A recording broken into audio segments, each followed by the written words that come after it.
sommes là entre Européens convaincus. Donc je pense que cette discussion va surtout contribuer à fédérer nos forces, nos idées, nos volontés, à la veille d'élections européennes à très haut risque, très très mal préparées. Et là, le déficit démocratique est criant, en particulier sur la scène publique française. Et donc, il y a ces urgences, il y a ces élections, mais nous avons choisi délibérément cet après-midi de travailler sur l'avenir de l'Europe, c'est-à-dire de voir le long terme, peut-être, et ça peut paraître contradictoire alors qu'il y a l'urgence et une préparation d'élections, où finalement ça risque d'être une foire d'empoigne, avec des slogans, des chocs émotionnels, des diables sortis d'un chapeau, comme on a vu au moment du référendum de 2005. Et pourtant, nous avons besoin, et ça c'est l'esprit de Jean Monnet, d'anticiper, de chercher à dégager un esprit et une vision pour mieux être efficace à court terme. Et donc, c'est dans cet esprit que je veux aborder notre échange, en disant d'emblée que il est fondamental de retrouver les citoyens. On ne pourra pas avancer vers des réformes importantes de l'Union européenne sans que les citoyens ne les acceptent et y contribuent d'eux-mêmes, c'est-à-dire y participent.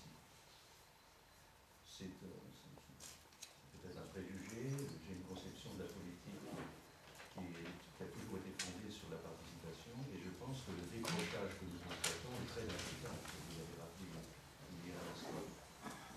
C'est-à-dire beaucoup trop d'indifférence. Ce n'est pas seulement ceux qui veulent se replier, qui tournent contre l'Europe, qui sont une minorité, mais une masse d'indifférence. Et l'indifférence, évidemment, n'est pas propice à la compréhension des efforts à partager au niveau européen pour résoudre les problèmes d'aujourd'hui. Cette désaffection a des causes profondes. Et je pense qu'effectivement, il y a une question démocratique, c'est-à-dire comment les États-nations ont pu contribuer à la provoquer, cette indifférence et cette désaffection. Nous avons une scène politique nationale en particulier qui doit nous interroger en profondeur, comment on éduque, comment on informe, comment les actes de nos dirigeants à l'échelle européenne sont portés sans jamais faire l'objet d'adoption, de préparation, d'implication dans une scène publique intérieure. Donc il y a un enjeu démocratique. Et puis cette désaffection peut aussi être liée à des vices de construction, parce que son apport historique, j'y reviendrai, est absolument incontestable. Néanmoins, on sait très bien qu'il y a eu des compromis historiques après-guerre, et ensuite en particulier à Maastricht, avec des éléments d'incomplétude que nous avions d'ailleurs anticipé et diagnostiqué, mais nous pensions que, beaucoup d'entre nous, en tout cas qu'il fallait prendre le sens de l'histoire et en dépit de ces vices de construction, développer nos efforts pour que l'union monétaire devienne une union économique et que cela supposait bien entendu une union politique, pour ne prendre qu'un exemple fondamental. Ça ne s'est pas produit. Ça ne s'est pas produit, et ces vices de construction, évidemment, aujourd'hui, pèsent lorsque nous avons à résoudre les problèmes de la croissance, de la place de l'Europe dans le monde, qui se sont profondément renouvelés. D'autre part, c'est encore cela dans la liste des causes d'affection ou de morosité, qui d'ailleurs est peut-être plus prononcée en France que dans d'autres pays d'Europe, parce qu'évidemment il faut aussi faire la comparaison pour mieux avoir conscience des réalités dans leur complexité, mais néanmoins il faut bien voir aussi, peut-être l'élément le plus profond, ce qui sont les chocs subis par les citoyens dans les mutations du monde aujourd'hui. Je considère que la mondialisation est une révolution à l'échelle planétaire. La jeunesse l'État n'est plus maître de son territoire et n'est plus maître des horloges, alors qu'il prétendait l'être il y a encore peu. Et l'Union européenne n'a pas renouvelé son compromis historique dans ce contexte de mondialisation. L'enjeu de métamorphose a été cité avant moi, c'est du Morin, Ricard Morin, décomposition, métamorphose. Et cette fois, la question culturelle, la question de la conscience vient en premier. Je ne peux pas, quel que soit ce qu'on a pu dire de la phrase de si j'avais su, j'aurais commencé par la culture. Aujourd'hui, c'est nécessaire de créer un choc de conscience, de créer une acculturation. Sachant d'ailleurs que je trouve que la remarque de Vaclav-Havel, selon qui un européisme conscient suite à la création de la communauté européenne n'a que peu de traditions. Et c'est ça la réalité. Nous avons encore trop peu de traditions partagées, alors que déjà, il y a cette révolution qu'est la mondialisation, la chute du mur qui évidemment est également un choc tout à fait considérable. Et donc c'est tout ça qui fait notre tremblement et qui fait que pour retrouver les citoyens, nous sommes obligés, je retrouve aussi des mots que vous avez prononcés de la même façon, changement de lunettes, nous devons régénérer la façon de penser et d'agir l'Europe. C'est mon premier point. Et c'est un travail en profondeur d'éducation, l'épreuve de l'altérité, qui suppose de contextualiser cette nouvelle école. Nous ne sommes plus en 57, nous ne sommes plus en 92, nous sommes au début du XXIe siècle, avec une mondialisation qui n'est plus en émergence, mais qui est une réalité.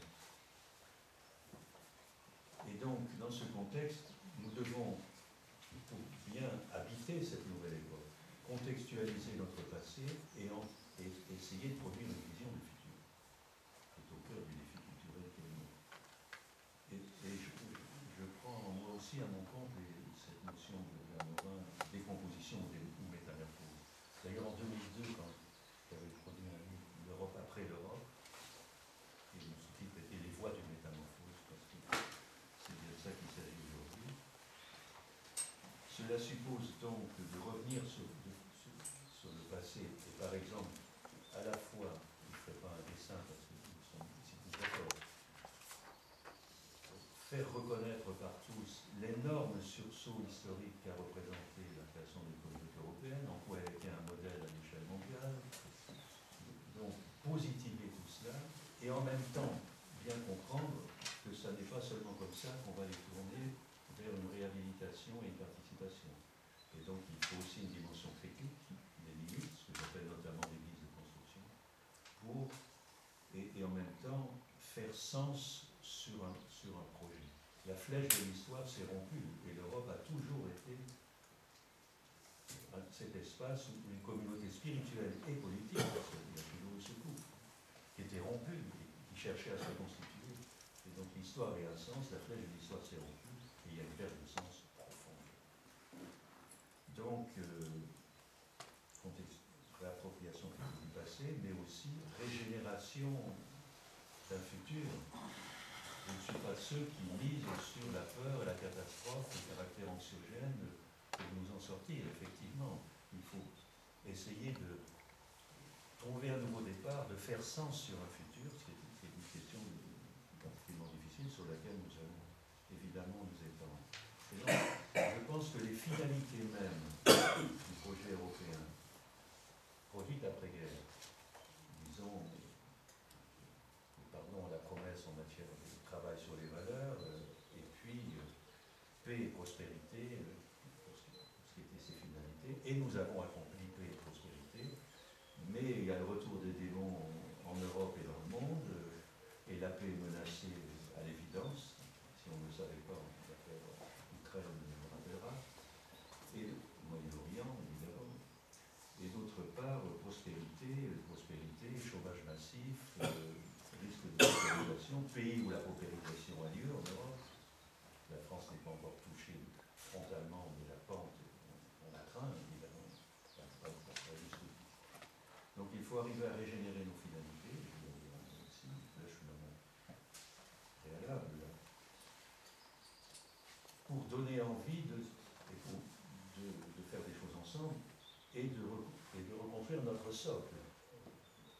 Et en gros, renaissance de l'esprit européen et refondation du socle, c'est la phrase sur laquelle nous essayons de travailler la confrontation, refondation du socle avec de nouveaux principes pour agir.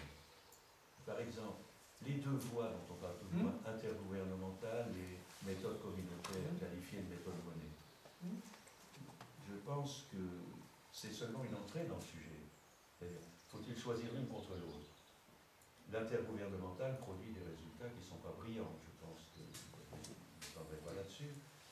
Mais dans la situation actuelle, je ne pense pas que Jean Monnet aurait dit eh bien, coûte que coûte, on continue sur la méthode communautaire. Il aurait dit à nouvelle époque, nouvelles épreuves, nouvelles finalités, changeons si c'est nécessaire. Et c'est là-dessus que nous devons essayer de travailler. Et c'est nécessaire, puisque les citoyens des proches, donc il faut les retrouver, que les finalités sont à redéfinir, et donc nous ne pouvons pas non plus, a priori, choisir un socle politique, par exemple les États-Unis d'Europe, indépendamment de ce nouveau contexte et de ses finalités. Et ce ne sera peut-être pas les États-Unis d'Europe, ce que je pense, et néanmoins ça doit être une union politique, d'un nouveau type. Nous n'en sommes pas encore, mais un minimum de principes sont nécessaires, et je pense, en tout cas au moment où nous sommes, nous ne devons pas seulement retrouver les citoyens, mais aussi les nations. Ceux qui ont voulu construire l'Europe d'emblée comme une nation, par exemple Giscard d'Estaing et tous ceux qui font, transposons Philadelphie, faisons de la démocratie en Europe, non. Nous sommes plusieurs nations qui s'accrochent à leur identité, à leur régime social, pour de bonnes et de mauvaises raisons, et qui ne veulent pas d'emblée passer à des États-Unis d'Europe. Et donc nous devons penser, au moins pour une période, moi je ne sais pas ce qui se passera dans une ou deux générations, parce qu'il y aura évidemment d'autres séquences, mais nous avons à réfléchir ces nations autour d'une avancée vers des politiques communes permettant de résoudre des problèmes, d'avancer dans la solution des problèmes d'aujourd'hui. Et si je voulais caractériser le terme politique de moment, et c'est ce que nous faisons dans un appel récent, il faut essayer d'articuler la réforme du contrat social national, au sens profond, contrat sociétal national, que chaque nation est obligée de faire en ce moment, et on voit la France le faire reculons, mettant plutôt une notion de pacte de responsabilité dans les mots, va dans la bonne direction, parce que c'est absolument indispensable. Pour accomplir ça, et comment, c'est une question. L'esprit est quand même là, chaque nation doit repenser son modèle social, mais en même temps, il faudrait être capable, ce que nous ne sommes pas capables en France, simultanément de travailler à un contrat de reconstruction de notre socle européen, de refondation de notre vraie législation. Mais c'est ça l'esprit des contrats, parce que les citoyens doivent être d'accord, assez majoritairement, pour ce faire. Et les nations doivent, dans leur diversité, s'accorder. Donc il faudra aussi faire droit à la diversité, car au nom, toujours au plan des principes, voyons bien que le défi politique de l'Europe a toujours été l'unité dans la diversité. Et que ce problème se repose en grandeur nature. Et que nous avons manqué en France des élargissements parce que nous voulons toujours faire un club des riches et qu'on n'aime pas les nouveaux entrants. On ne les connaît pas, on ne les aime pas. Donc et ça, c'est pas le concept de l'Europe. L'Europe est très très diverse par ses niveaux de développement, par son histoire, par ses cultures, par ses divisions. Et donc, le défi politique de l'Europe, c'est une grande diversité. Et en ce moment, ça se fragmente. Ce n'est pas simplement des affections citoyennes, mais c'est des fragmentations dans l'Union entière. Au sein même de l'Union, de notre cœur, là, où nous sommes, de l'Union économique et monétaire, qui n'est pas autonome. Fragmentation qui monte, fragmentation bancaire, divergence des trajectoires de compétitivité que la crise a révélé notamment. Je viens de son instant, c'est une question économique. Et donc, l'unité dans la diversité est plus que jamais une question dont il faut tenir compte pour les choix du socle politique. Bon, cette première partie de mon propos sera complétée par quelques mots sur l'économique, parce que je suis parti délibérément du culturel et du politique. Mais c'est aussi évidemment un problème économique, et c'est là, on parle de ça tous les jours. Et là, il y a du travail à faire, parce que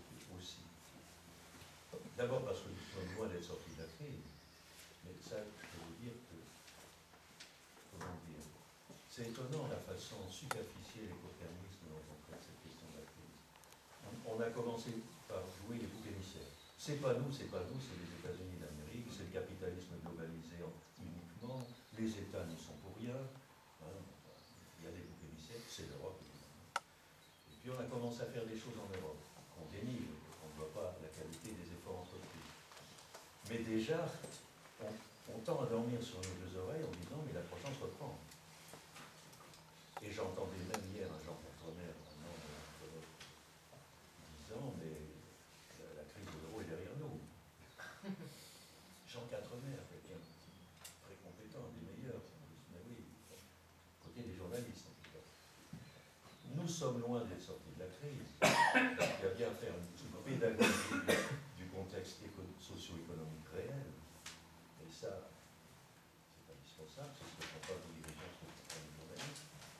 Et qui est d'ailleurs pas seulement une crise, mais crise et mutation en même temps. Parce que sortir de la crise sans entreprendre ces fameuses réformes de structure dans nos systèmes éducatifs, nos systèmes d'innovation, au niveau de l'Union européenne, c'est ça l'idée de refondation, eh bien, on ne peut pas sortir de la crise sans ces réformes. Donc c'est crise et mutation.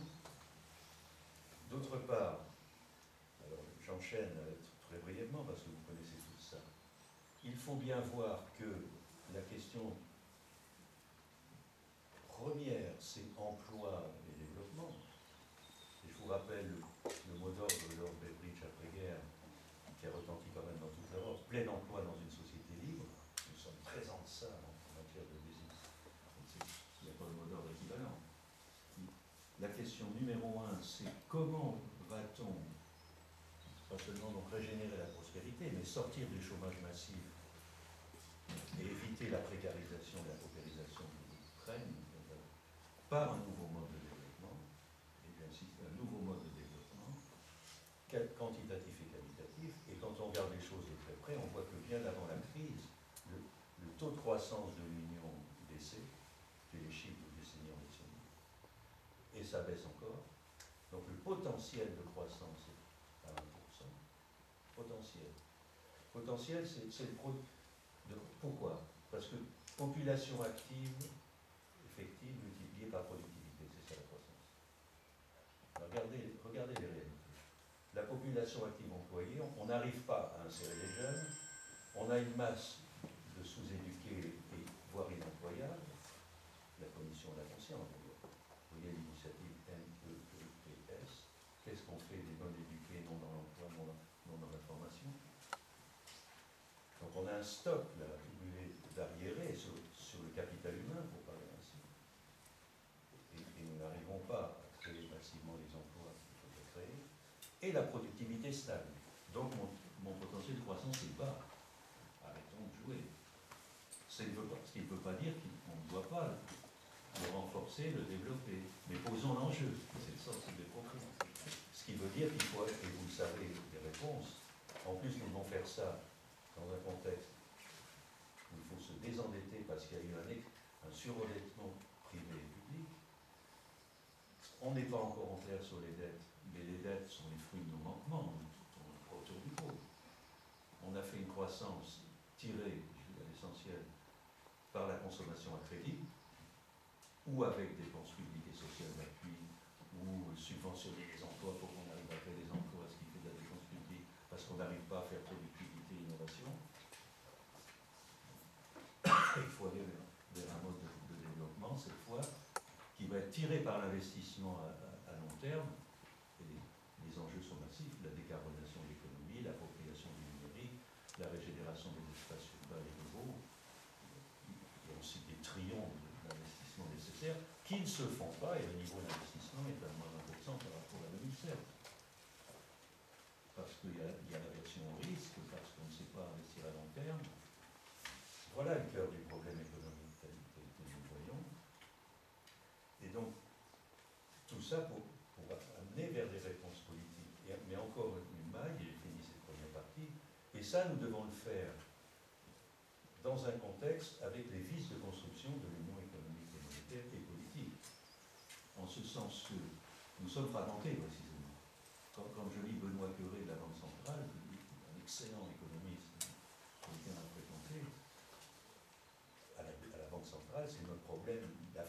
déflation nous tue, quoi. Donc, et ça, c'était quand même connu d'avant de Robert Mundell et autres théoriciens des crises monétaires optimales, c'est-à-dire théoriciens qui se fondaient sur une amplitude de comparaison historique et géographique énorme sur les unions monétaires.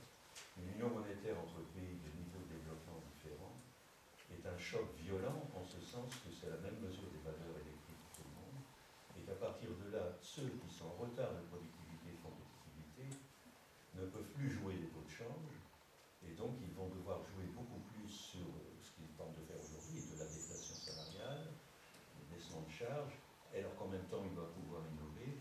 Donc, et on voit très bien les difficultés de la chose, puisque ce qu'ils ont fait depuis quelques années, en Espagne et ailleurs, ne les amène pas pour autant à une compétitivité durable. Ça, c'est facile de le prouver. Et en même temps, leurs dettes ont monté. L'espace est fragmenté et la question de la polarisation des industrialisations est une question fondamentale.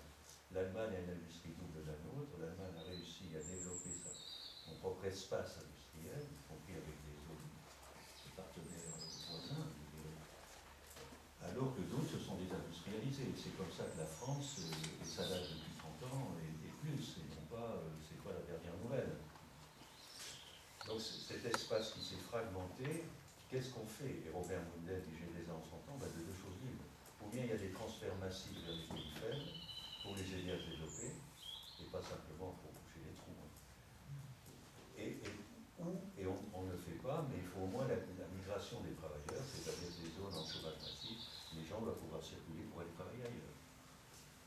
Il y a des vues claires, c'est de ça qu'il s'agit, et il faut les deux d'ailleurs. Il faudra des transferts pour aider les parties faibles à se développer, qui méritent ces transferts. Et c'est pas je partage les dettes, comme disent certains, je mets sur le dos de l'Allemagne nouveau fardeau, fruit de mon manquement, mais par contre demander à l'Allemagne d'investir dans les pays en difficulté au lieu de pomper actuellement leur main-d'œuvre qualifiée parce que son choc démographique l'a conduit à pomper massivement les jeunes Grecs et espagnols. Et je vous rappelle que l'Allemagne est en train de perdre 5 millions de population active en 10-15 ans. Vous voyez l'ampleur du problème. Donc j'ai besoin de solidarité humaine et active dans cet espace pour aller un peu plus loin pour vers moderne. Et par rapport à ça, la coordination des politiques nationales est quelque chose de beaucoup trop faible. D'abord, elle ne marche pas, c'est l'intergouvernemental, même si la Commission essaye et même si on a voté six-pack et two-pack, c'est ce que vous voulez, la réalité est plus forte que ce type de coordination, et donc il faut passer au niveau politique. Alors, la deuxième partie, je l'ai déjà avancée, parce qu'on ne peut pas séparer effectivement l'analyse critique de déjà suggérer des voies, mais c'est normal. Donc, mais quand même, essayons de continuer sans se répéter. Il faut renverser l'approche, premièrement. Ce n'est pas d'abord la réforme institutionnelle, même s'il en faut, c'est d'abord qu'est-ce qu'on va partager comme politique commune face à ces problèmes et comment on va réviser notre socle politique pour ce faire. Ce que d'ailleurs des gens comme Schlegel avaient dit il y a 3 ans en disant il faudra, pour bâtir une véritable relancer l'intégration économique, et ça va nécessiter une sorte d'union politique, il disait à l'époque, dans l'Union économique. Il ne le dit plus malheureusement, mais enfin, c'est partie des gens clairvoyants auxquels il faut penser.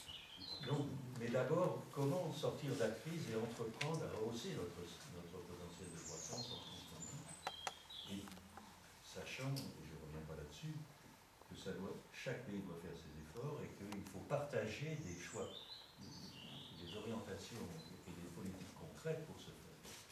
Or, l'union intergouvernementale freine des cas de fer par rapport à toute politique commune, dont nous avons besoin au plan interne et au plan externe. Au plan interne, quelques mots sur un triptyque qui nous est très cher à constatation depuis plusieurs années maintenant, mais qui vient à l'ordre du jour quand même.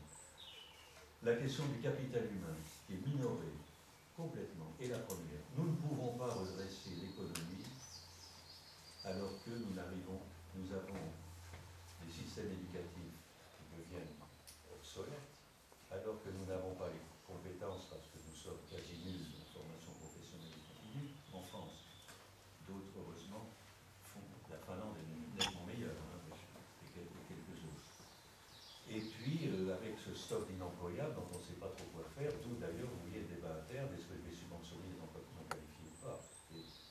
fait que subventionner des emplois non qualifiés, parce que nous avons des handicaps d'éducation, de compétences, de non-préparation des gens à des transitions professionnelles pour qu'ils puissent être plus innovants et assumer les défis du futur. C'est capital, la question de la valorisation des capitalistes. Et l'Union doit faire des choses, elle doit donner l'exemple. La Commission essaye, mais elle n'a aucun pouvoir. Il faut basculer les fonds structurels vers ça. Il faut sécuriser les parcours professionnels pour aller vers une meilleure formation et emploi dans l'espace européen, avec tout ce que ça suppose. Et il faut poser en grand la question de la réforme des systèmes éducatifs. Ça n'est plus Erasmus plus ou moins plus. C'est un Erasmus, c'est pour tous, apprentissage pour tous, parce que c'est pas seulement les non qualifiés qui vont de l'apprentissage. Les autres qui passent des années en stage, je connais, normal sup. C'est la mode. Voilà, donc il y a bien un problème de sas. Alors c'est peut-être des apprentissages d'excellence, et puis là aussi dont on a besoin, mais les mobilités d'emploi-formation, c'est un problème d'intérêt européen.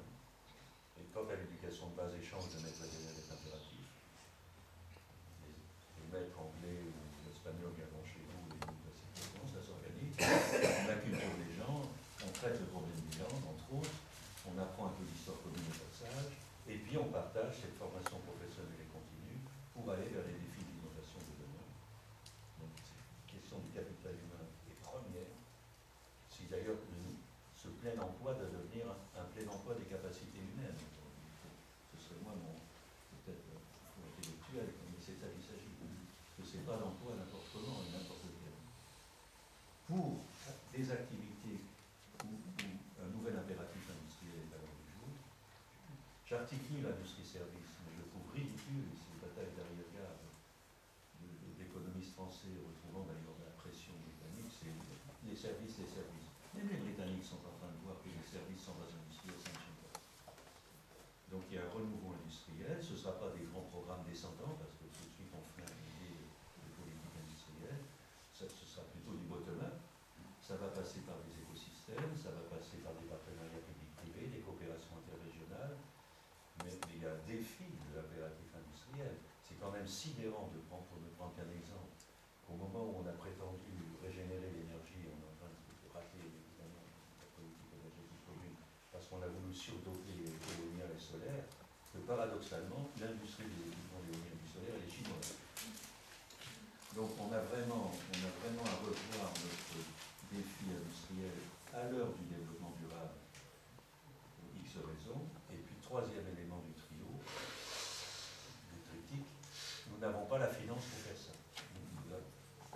Les finances publiques, évidemment, il faut essayer de trier, casser les dépenses de fonctionnement sérieux et pouvoir retrouver du levier public pour aller pour l'investir, justement. Et c'est pas 60 000, je sais pas, enseignants en plus, mais qui formera les nouveaux formateurs de la formation continue et professionnelle, c'est ça la vraie question. J'en passe. Le défi éducatif, pour moi, est tellement fondamental. Mais bon, en tout cas, la finance est contrainte au niveau public. Les banques se plaignent d'avoir été surréglementées. Merci Michel Barnier, d'ailleurs, il a bien fait son boulot. Mais évidemment, dans ces conditions, le crédit est surtout à long terme, là, on ne prend pas les risques. Les investisseurs institutionnels disent nous, on pourrait faire, mais on doit acheter des obligations d'État et tourner les épargnants, donc nous gérons l'épargne vers le risque à long terme. Ça supposerait une fiscalité adaptée, un changement des systèmes d'intermédiation. Et voilà le défi. Et dans un contexte général d'aversion au risque des grands investisseurs. Il y a énormément d'argent accumulé, il y a du cash dans les grandes entreprises, il y a des liquidités, il y a de l'épargne, nous ne savons pas la mettre sur le long terme. Ça, c'est le défi de demain. Il nous a fallu 3 ans pour obtenir de M. Barroso le feu vert pour consulter dans un livre vert sur cette question. Donc, on va sortir des résultats. Ce n'est pas dans l'agenda politique. Ça devrait être au cœur de l'agenda politique.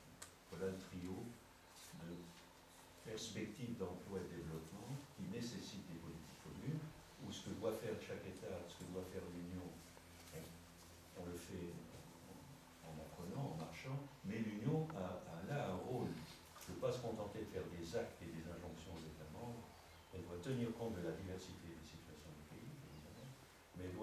passer aux actes. Et c'est pas seulement je ponds des règles et je fais des injonctions de type EU 2020 ou qui a été d'ailleurs expédié en 3 mois sans évaluation aucune, ou même le six-pack, qui sont des formes primitives, même s'il est justifié d'avoir un contrôle a priori des budgets nationaux. Donc, alors, ayant dit ces choses, alors il y a aussi la dimension externe des politiques communes, puisque en gros j'ai cité 3 types de politiques communes déjà, et j'ajouterai 3 types externes qui frappent à la porte tous les jours, qui s'appellent immigration, défense, politique extérieure.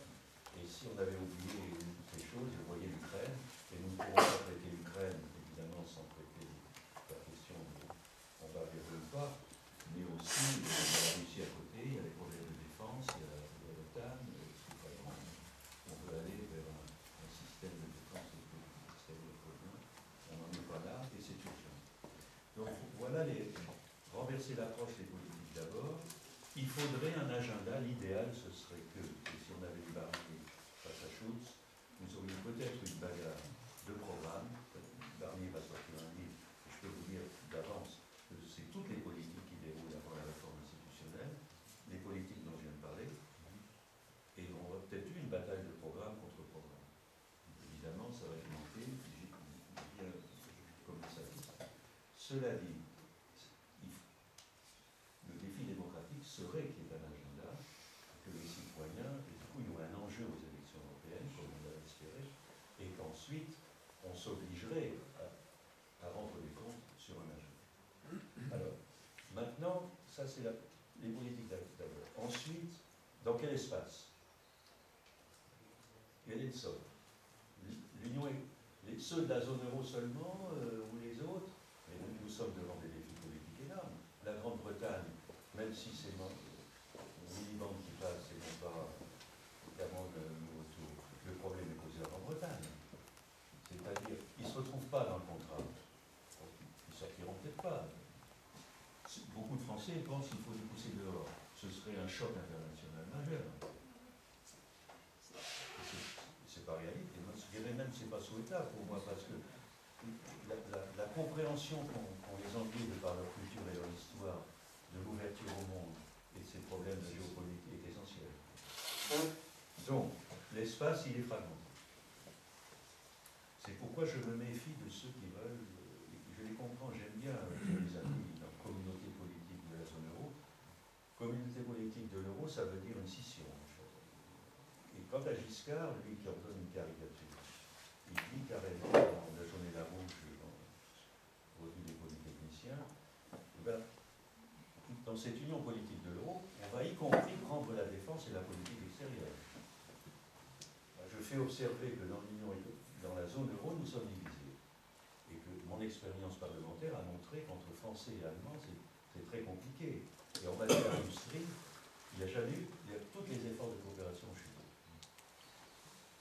Donc, c'est pas si simple déjà dans la zone euro, et d'autre part, moi je défends l'union politique de toute l'Europe, non pas comme États-Unis ou l'Europe à ce stade, c'est une Europe différenciée, donc je veux consolider la zone euro, et je veux consolider l'Union 28, et j'ai même besoin d'avoir une vision, une stratégie pour le troisième cercle, qui s'appelle Turquie, Ukraine, notamment.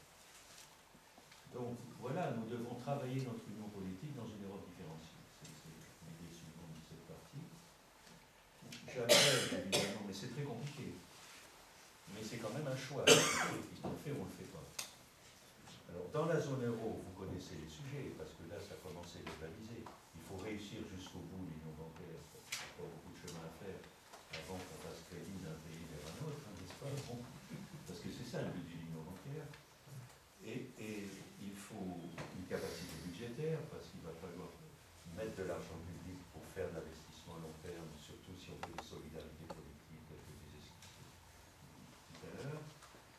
Et on voit aussi qu'il y a besoin d'un fonds monétaire européen, parce que la gouvernance syndicale ne passe pas avec les problèmes.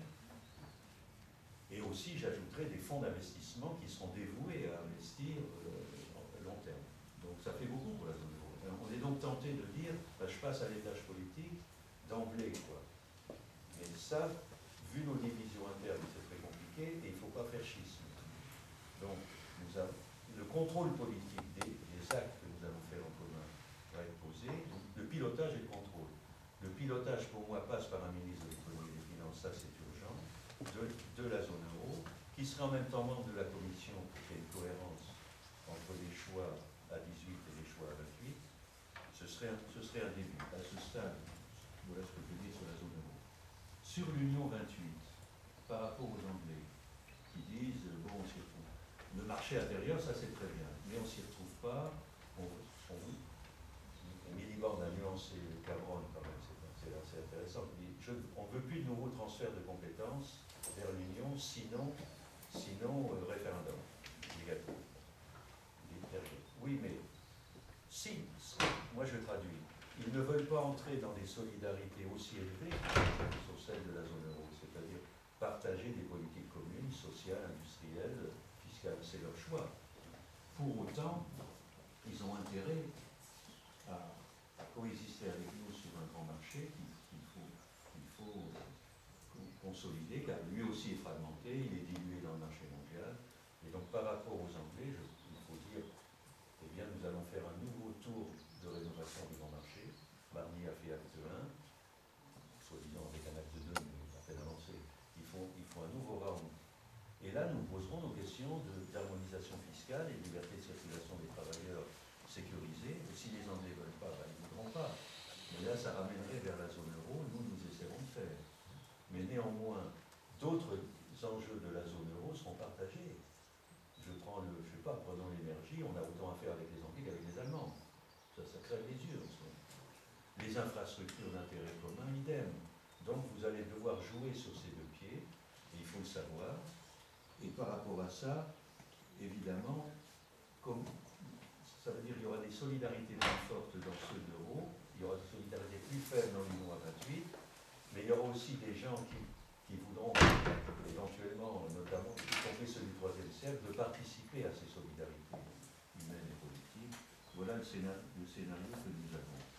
Et évidemment, cela chahutera la question de la gouvernance de la Commission, qui était one fits all, grosso modo, les mêmes injonctions pour tous, et puis des normes sans des actes pour simplifier. Ce qui m'amène au cadre politique que je viens d'annoncer, je prends les 5 dernières minutes là-dessus. Donc, là, il faut et c'est mon troisième élément, hein, donc les politiques d'abord, dans une Europe différenciée, et avec quel cadre politique. Il faut des principes. Hier, j'étais avec Paul Thibault dans un débat sévère, il demande des principes. Oui, mais en même temps, il pose de bonnes questions. Il faut des principes. Et bien, principe, ça suppose, rappelez-il, quelle idée la politique il ramène à Athènes. Ils faisaient société quand ils se sont associés dans la cité, avec beaucoup d'exclus. Hein. Mais faire société, confrontation, faire société en Europe doit dicter la façon dont nous construisons la réponse politique.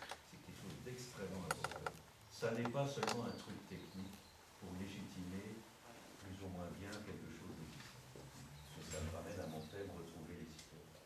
Essayer de faire société, c'est déjà, et en respectant la différenciation. C'est pourquoi, personnellement, je pense qu'on ne peut pas recommencer la tentative de 2005 d'emblée. Je fais une convention, d'ailleurs avec un Parlement européen nourri d'europhores ou d'eurosceptiques, ça va être encore plus difficile, et des partis politiques européens qui sont dans la désunion. Donc, attention, c'était un épisode très critique de 2005, pour les têtes, vous voyez les conséquences mentales. Donc, ne recommençons pas ce genre de choses, même si des réformes de traité sont nécessaires en chemin, mais lesquelles? Consolider la zone euro nécessitera des réformes de traité partielles, c'est certain. Donc, nous devons, plutôt traiter de la responsabilisation des organes actuels. C'est ça la proposition faite. Le Conseil, personnellement, pour moi, le Conseil n'est pas légitime pour travailler sur l'intérêt européen, direct et profond. Nous votons dans les élections nationales pour des dirigeants qui doivent défendre l'intérêt national tel qu'il est plus ou moins bien compris d'ailleurs par la société et par ses partis nationaux. En quoi ils sont ipso facto accrédités à travailler d'emblée à l'intérêt européen à Bruxelles. Ce qu'ils ne font pas d'ailleurs, sous l'événement et sous le choc, mais enfin, qui votent des textes, des résolutions dans 60 points qu'ils n'ont même pas lus, le plus souvent, et qui ne rendent de compte à personne. Donc responsabiliser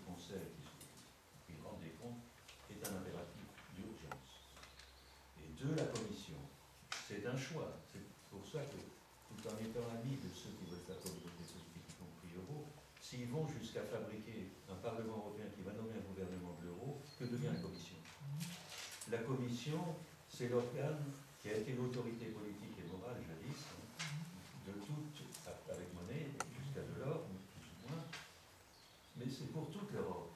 La Commission peut à la fois, est-ce qu'on veut ou non réhabiliter son autorité politique et morale? Et moi je dis, si on ne le fait pas, alors là, on bascule dans l'intergouvernemental profond.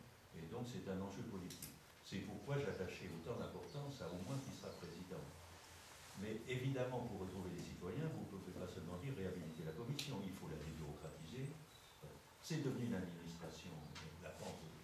Donc elle n'a pas l'autorité voulue pour bien contrôler les budgets nationaux et a fortiori pour des actes communs, même s'il y a de bonnes idées dedans. J'insiste, il y a des gens très très bien dans la Commission.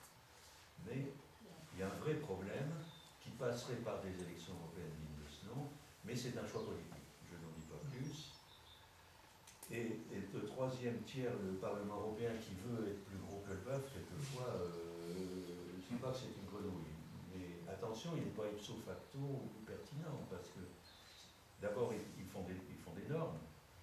Et moi, je peux vous dire, quand on a voulu rénover le grand marché avec Barnier, on voulait avoir 10 sujets clés. Et il y avait une bataille avec Barroso, quels sont les 10 sujets clés? Quand j'ai consulté les parlementaires, ils étaient incapables de me sortir les 10 sujets clés. Sur une opération à caractère stratégique. Ils voulaient une opération holiste, ils ont soutenu Barnier, c'est très bien, mais ça ne veut pas dire pour autant qu'un Parlement composé comme il est de formation issue des nations est d'emblée porteur d'une vision sur l'intérêt européen. Et quand vous êtes parlementaire et que vous êtes là pour fabriquer des actes législatifs, vous ne devenez pas ipso facto capable de produire un exécutif. Donc le Parlement européen, c'est très important. Il faut qu'il apprenne à travailler lui aussi, et il doit travailler, là je ne sais pas si c'est avec les parlements nationaux, ça fait partie du compromis du moment. Ce qui suppose des parlementaires nationaux qui ne soient pas des analphabètes de l'Europe, parce que c'est quand même le cas, massivement. Donc, et ce qui nous renvoie au défi intérieur, et je termine là, pratiquement, en disant, et derrière tout ça, l'urgence de l'eau, mais qui est un travail de long terme, la réforme interne dans chaque État-nation qui fait écran entre les citoyens d'Europe, et ça devrait être à l'agenda national français en particulier, rapprocher les citoyens de l'Europe, voilà mes devoirs d'éducation, d'information, d'espace public par exemple, de sollicitation constante des gens pour qu'ils comprennent la nature des actes européens, et en vertu on leur rendrait des comptes. Conclusion, qui m'amène à faire société constamment, conclusion, mais Bruno on va là-dessus parce que vous allez tous dire oui mais comment, où est-ce qu'ils sont, où est la société civile, on va la bâtir, il y en a des morceaux quand même. Conclusion, c'est un discours d'espérance, parce que je pense que ça permet de mieux savoir quelle est notre époque, de l'habiter et de viser, pour les jeunes notamment, parce qu'ils ont une vie de travail à renaissance, refondation de l'année, si nous parvenons à les motiver, et pour retrouver un nouveau départ, car effectivement, moi je suis un Européen qui a toujours voulu faire une communauté spirituelle et politique avec des dimensions, avec des valeurs de fraternité, d'amour d'autrui, d'acceptation de la vérité, dont on a plus que jamais besoin aujourd'hui. Et donc ce nouveau départ doit puiser aussi dans un ressourcement des valeurs et peut donner naissance à de nombreuses vies de citoyens qui se sont détournés de notre magnifique défi historique. Merci Philippe, vous êtes tellement passionnant qu'on aura envie de dire continuer, mais bon, il faut laisser la place et la parole. J'en profite pour saluer entre-temps l'arrivée de notre ami Petro Constantin Luhan, membre du Parlement européen. On a